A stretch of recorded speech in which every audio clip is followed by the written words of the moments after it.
మేరకు కేంద్రము నిధులు ఇచ్చేది 1500 కోట్లు 2000 కోట్లు ఇస్తానని కూడా చెప్పినట్టు గుర్తు నాకు. సో ప్రాబ్లం ఉండేది కాదు, నిధుల కొరత లేదు.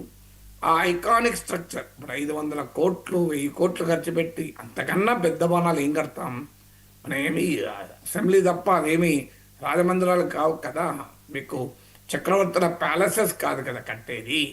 సో 1000 కోట్లు 1000 కోట్ల కన్నా ఎక్కువ ఏం అవసరమా? సో మీకు 1000 కోట్లు పెట్టినా 3000 కోట్లు 4000 కోట్లు అయిపోతుంది. మిగతా అంతా తర్వాత వస్తాయి. మీకు కనీసం ఒక ఐకానిక్ స్ట్రక్చర్స్ వచ్చి ఉంటే ఆటోమేటిక్గా కేంద్ర ప్రభుత్వ సంస్థలు వచ్చేవి. ఇప్పుడు సాధారణంగా రాష్ట్రానికి ఒక రిజర్వ్ బ్యాంక్ ఆఫ్ ఇండియా, ఒక state bank of India head quarters, అనేక కేంద్ర సంస్థలు కూడా ఆడకు వచ్చి ఉండేవి. సో ఒక్కసారి రాష్ట్ర పాలనా వ్యవస్థ కేంద్ర ప్రభుత్వ సంస్థలు వచ్చిన తర్వాత ప్రైవేట్ కంపెనీలు వచ్చినా రాకపోయినా ఆ టైంలో జగన్మోహన్ రెడ్డి ముట్టుకోవడానికి అవకాశం ఉండేది కాదు. ఎందుకంటే ఈ ఇంత క్లియర్గా స్ట్రక్చర్స్ అన్నీ కనబడుతుంటే ఇది వదిలేసి విశాఖ అని తిరిగితే ప్రజలు అంగీకరించేవారా? ఇప్పుడే అంగీకరించలేదు, అప్పుడు ఎట్లా అంగీకరించేవాళ్ళు? ఒక రకంగా చంద్రబాబు నాయుడు ఐకానిక్ స్ట్రక్చర్స్ కట్టకపోవడాన్ని జగన్మోహన్ రెడ్డి అడ్వాంటేజ్గా తీసుకున్నాడు. అందువల్ల ఇంకా అమరావతి నిర్మాణము శైశవ దశలోనే ఉంది కనుక ఇప్పుడు దీనికి క్లోజ్ చేస్తే పని అయిపోతుందని అది ఆయన చంద్రబాబు నాయుడు పైన దేశంతో చేసిన పని. రాజకీయ దార్శనికతతో కాకుండా రాష్ట్రానికి ఓ రాజధానికి కావాల్సిన విషయాన్ని మర్చిపోయి 3 రాజధానులు అంటూ గందరగోళం అంతా చేశాడు. ఇప్పటికీ జగన్ దాన్ని ఆ తప్పును సరి చేసుకోవడానికి సిద్ధంగా లేడు. వేశ్యల రాజధాని అని మీడియాలో వారి ఆ సాక్షి మీడియాలో విశ్లేషకుల వ్యాఖ్యానాలు ఇవన్నీ మనం చూసాము. సో దానికి తోడు అమరావతి పైన అక్కసు వెలగట్టుక నిన్నకాక మొన్న నర్సీపట్నం వెళ్ళి ఇలాగ అమరావతికి 1,00,000 కోట్లు ఉంటాయి, మెడికల్ కాలేజీలకు ఉండవా అని ప్రధానికి మళ్ళీ అవకతలాగా అమరావతి దగ్గరికి రావడం, అంతకుముందు అమరావతిని శ్మశానంతో పోల్చడం, ఇదంతా మనం చూసాం. సో అందువల్ల చంద్రబాబు నాయుడుకు ఉన్న బ్రాండ్ అమరావతిని తాను డిస్ట్రాయ్ చేయదలుచుకున్నాడు జగన్. ఆ బ్రాండ్ అమరావతిని చూపి జనం దగ్గరికి పోవాలనుకున్నాడు చంద్రబాబు నాయుడు.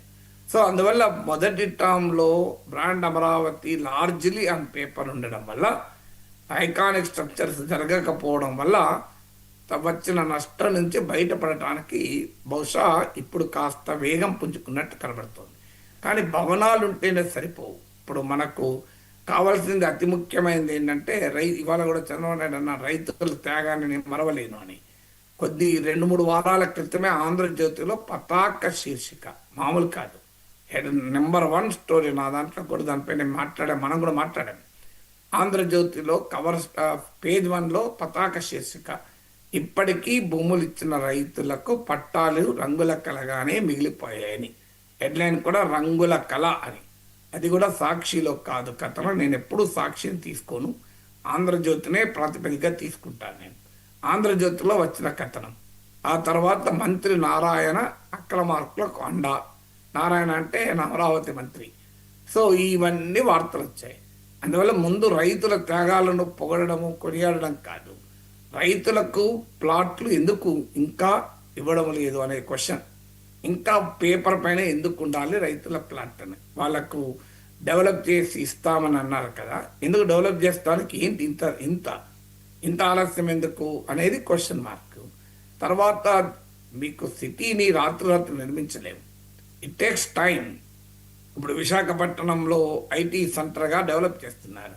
మన అమరావతిలో ఏ టాప్ కంపెనీస్ వస్తున్నాయి, వాటిని ఏ రకంగా అమరావతిని యొక్క మేజర్ ఎకానమీగా, ఒక సిటీ నిర్మాణం భవనాలతో జరగదు. ఇప్పుడు హైదరాబాద్ ఉంది అంటే భవనాల వల్ల, హైటెక్ సిటీ వల్ల హైదరాబాద్ ప్రత్యేకత కాదు, ఐటీ ఎకానమీ వల్ల ప్రత్యేకత. హైటెక్ సిటీని సింబాలిక్గా చూడొచ్చేమో, కానీ హైటెక్ సిటీ వల్ల కాదు కదా, ఐటీ ఎకానమీ లేకుండా హైటెక్ సిటీ ఉందనుకోండి, ఏం లాభం దానివల్ల? అందువల్ల మీకు ఫండమెంటల్గా రావాల్సింది ఎకానమీ డెవలప్ కావాలి. ఆ దిశగా భవనాలు కేవలం ఒక స్టెప్ మాత్రమే. అందులో కూడా ఇది పాలనా భవనం, సిఆర్డిఏ.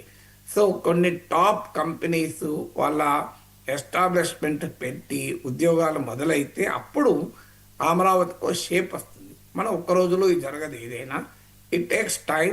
కానీ